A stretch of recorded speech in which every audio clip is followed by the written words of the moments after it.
Well, hi Stampers, Jackie Bolhuis from Klompen Stampers, stamping with you today from Zeeland, Michigan. I have a super fun project to share with you today. We're going to talk about the difference between regular markers and Stampin Blends, which are alcohol markers, and I want to show you the difference and tell you why I prefer one over the other. And my project is a super simple gift card holder that you could use the idea for anything, with any stamps, with whatever. We're going to make it super cute today, and we're using a fun stamp set. I just have tons of tips to share with you today. So let's go ahead and flip the camera down. But first, just a quick reminder, if you haven't already subscribed to my channel, make sure you do and leave me a comment. I love to hear from you. And also, if you don't already have a Stampin' Up! Demonstrator, I would love to be yours. I'd be happy to send you a catalog, answer any questions, or help you any way I can. And when you see all these fun products we use today, if you need to place an order, I really appreciate it when you select me to be your demonstrator. That's how I'm able to bring you 3 videos a week, sharing tons and tons of quick and easy stamping tips with you. So without further ado, let's go ahead and flip this camera down and get stamping. There is a lot happening in today's video. I hope it doesn't end up too long, but I have so many little tips I want to share with you. Now the stamp set we're using is half full. And for those of you who know me, you know I love my wine. That's why this stamp set was perfect for me. Now it does kind of appear to be a Christmas set right off the bat because of the Merry Christmas and I'm dreaming of a white Christmas. But put those stamps aside, there's so many fun other ones in here. The images are great and you can add another greeting to it if you'd like. So let's set the stamp set aside and let's take a peek at our project. Like I said, it's a gift card holder. So it looks just like a card, but when you open it, we flip this around and then there is just a little pocket right there for you. So I'm going to show you how to make the gift card holder as well as talk about the difference between Stampin' Blends and the regular Stampin' Write markers. So let's just get started with our piece of Whisper White that I have here. And this is 3 by 3 1/4.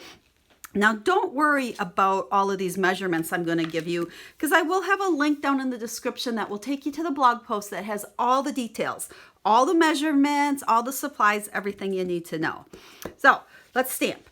I've got my Memento Black. Whenever you are using the alcohol markers, which are the Stampin' Blends, you do want to stamp in Memento.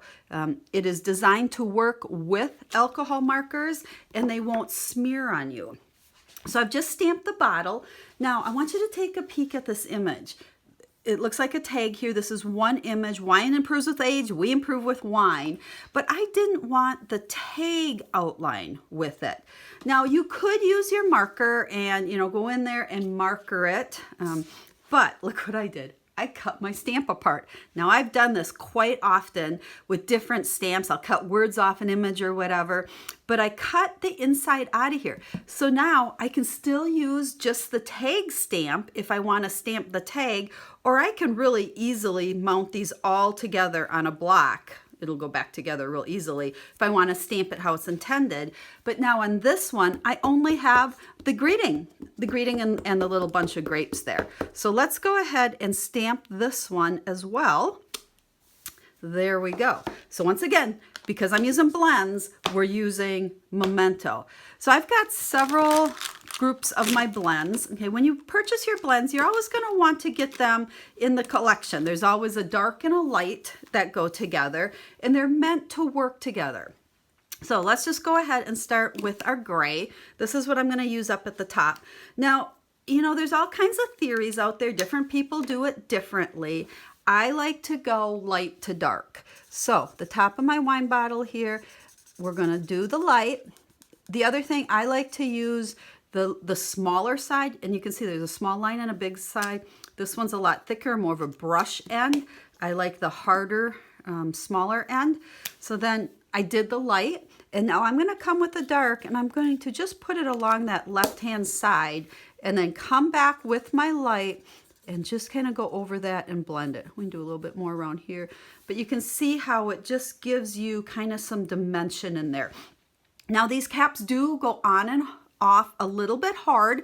That's so that they seal good. When you put your cap on, I always put it on and then I go on my table and I push to hear the click. Did you hear it? Now we know it's on good. So then for the green, I'm going to use green on my bottle. Oops, wrong end there. And you want to kind of do one section at a time when coloring with these. And I find it works best to use almost a little circular motion. You can hear it, okay? And I should also say you want to make sure you are using the Whisper White cardstock. That, again, is designed to work with the Stampin' Blends. Now, to get a little bit of dimension, we're going to put a little bit of the dark where the lines are on the stamp. Stamp makes it easy because you can just go where those lines are. And then come back with that light one and blend that out. And then you don't get any marks from it. You don't get marker marks, like I like to call it. So there's the green.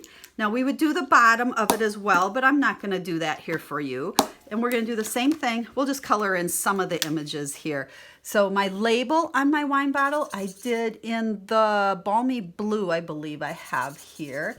So same thing. You know, the key, now some people, like I said, do prefer to go dark first. If that works better, you know, go for it. Whatever works the best for you.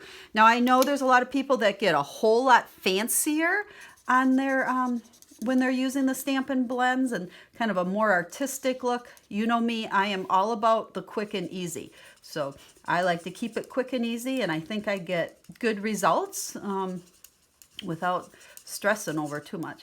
But there we go. There is our label of the bottle. So, and I would do the green, and then I did the grapes and the rest of it also. So let's bring this back in here. You can see I did I'll show you how I did the grapes because I kept those super easy. I took the cherry cobbler here and I colored in each individual grape. And then that was the lighter one. And then I came with the harder one and I just made a little mark where that little line was on the grape itself. Again, keeping it simple. And then I did take a little bit of the light color of the gray before I was done, and I just put a little bit under the bottle like so. So there you have it. That's how I colored that. The inside, I colored the wine glasses. Again, we used the cherry cobbler, and my yellow was Daffodil Delight. So again, light and dark on those. Now my pieces of cardstock on the inside are the exact same size because when we close it, it hides it like that. So let me show you how I went ahead and made this gift card holder. Then we're going to talk about regular markers just a second. So I have a piece of crumb cake here. It is 11 by 4 1/4. Remember, I'll have all the measurements for you so you don't have to worry about it. But I did score it. Actually, if we hold it this way, we scored it at 5 1/2. Okay, so when I fold that, it's just a regular card. Now this front little piece here, I scored this at 9 1/4. So I actually scored 5 1/2, 9 1/4, but it flips this way. Hope that doesn't confuse you. And you just fold that one over. Then I used my 1-inch punch. I put it in halfway, like so. And then when I adhered this down, I put just a little bit adhesive out here on these edges. So when it closes, it makes that pocket, and it's perfect for sliding a gift card holder in it. Put a little piece of designer series paper out here to fill in that edge, because here's our card's gonna all go on here. Let's see, make believe here. So we just put the designer series paper. I took some of the linen thread. I tied it into a bow, but instead of having the little pieces come down, I wrapped them around to the back and just stuck them on there with Scotch tape. So that's how we do that. Now I want to show you the difference because I do get asked this all the time. I have already stamped a couple images here to show you. And when you're using the regular Stampin' Write markers, these are the regular markers that we've had forever and ever. You do not want to use this Memento pad, okay? Remember, Memento goes with Blends. With this one, you either want to use the old archival Stampin' Up! Pad. Okay, we don't sell this one anymore, but I know a lot of you have it. Make sure it says archival, or use the Stays On pad. These are permanent inks. This is a water-based marker, so if you're not using a permanent ink, it's going to smear on you. So I just want to show you the difference. When you color with these, now with these I tend to use the more brush tip with it, but number one, it's a lot darker, okay? And you see brush marks. Okay, these colors don't blend. So I'm kind of going out of the lines. I'm not being real perfect here. But you can see the difference. See all the brush marks in that? Now let's look at the one I just colored. Look at the difference. I think that's a great comparison right there as to how much nicer these color. You know, the same thing if we were to color the wine with this one. First off, it's super dark. Okay, they're a little bit harder to stay in the lines with because you got to use that brush tip. But look at the marks that you get on there. So that's why I absolutely, positively love the Stampin' Blends. Just make sure you remember to use that Memento pad with them. Okay guys, I think that's it for my project today. I hope you like the gift card idea. Remember, you could do this idea with any stamps for any occasion. It's just a normal size card with that front folded back to make a little pocket for your gift card. So again, everything will be down in the description of the video. It'll send you over to where you can find all the measurements, all the supplies I use. And if you're looking for a Stampin' Up! Demonstrator, I would love to be that person to help you with all of your stamping needs. So until I get to stamp with you again, have a stamp happy day.